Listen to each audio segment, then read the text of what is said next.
Hello everyone, welcome back to my channel. So aspirants, आज मैं लाई हूँ सबसे ट्रिकी चैप्टर में से कुछ ऐसे क्वेश्चंस जो ऑलमोस्ट 99% एस्पिरेंट्स गलत करते हैं, और इसमें से जो थर्ड क्वेश्चन है वो इस बार ज़रूर आ सकता है। सो अगर आपको आंसर्स पता है तो कमेंट सेक्शन में ज़रूर बताना। सो आज का चैप्टर है Supreme Court and High court, क्योंकि इस चैप्टर से हर साल 1 से 2 क्वेश्चंस आते हैं। ओके, चलो through the questions. So first question है, Supreme Court and High Court में नंबर ऑफ जजेस कौन डिसाइड करता है? सो एज फ्रेंड्स, ये थोड़ा कंफ्यूजिंग है। नंबर ऑफ जजेस in Supreme Court is decided by Parliament, whereas high Court में कितने जजेस है ये डिसाइड करता है प्रेसिडेंट। सो नेक्स्ट क्वेश्चन है, Supreme Court and High court जजेस की सैलरी एंड पेंशन कहाँ से ड्रॉन होती है? So let's first start with the salary. जो सुप्रीम कोर्ट के जजेस है उनकी salary is drawn from consolidated fund of India, whereas high court जजेस की salary is drawn from consolidated fund of respected state.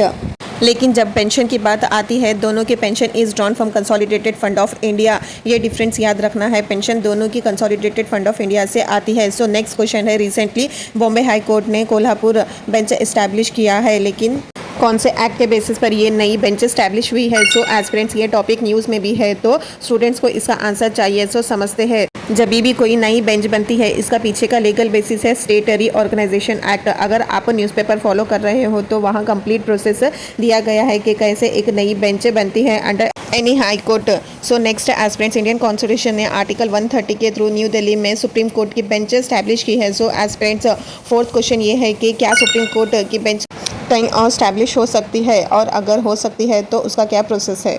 सो यहाँ हमेशा एक डिस्कशन चलता है कि सुप्रीम कोर्ट के अदर बेंचेस होने चाहिए क्या नहीं, क्योंकि सुप्रीम कोर्ट दिल्ली में है। And imagine a person from Kanyakumari, he has to travel to Delhi to file a case. तो ऐसे सिचुएशन को डील करने के लिए कॉन्स्टिट्यूशन में प्रोविजन है कि सुप्रीम कोर्ट की एक अलग बेंच भी बन सकती है। अब ये कहाँ बैठेगी और इसका प्रोसेस क्या होगा, ये कॉन्स्टिट्यूशन में मेंशन है। तो सीजीआई डिसाइड करेंगे कि सुप्रीम कोर्ट की बेंच कहाँ बैठ सकती है, लेकिन उससे पहले उसे प्रेसिडेंट की परमिशन लेनी पड़ेगी। Next move to last question, और ये probably the most simple question दिखता है। Let's see who can appoint the ad hoc जजेस in Supreme Court and High Court. So aspirants, ये सिंपल क्वेश्चन नहीं है। अगर सुप्रीम कोर्ट में एडहॉक जजेस अपॉइंट करना है तो वो अपॉइंट करते हैं CJI in concern with president. लेकिन जब हाई कोर्ट की बात आती है, अगर हाई कोर्ट में कोई एडहॉक जज अपॉइंट करना है तो यहाँ अपॉइंट करेंगे CGI of respected high court, लेकिन कंसर्न यहाँ गवर्नर की नहीं लगेगी पर प्रेसिडेंट की लगेगी। सो दोनों वक्त प्रेसिडेंट की कंसर्न बहुत ज़रूरी है वाइल अपॉइंटिंग एडहॉक जजेस।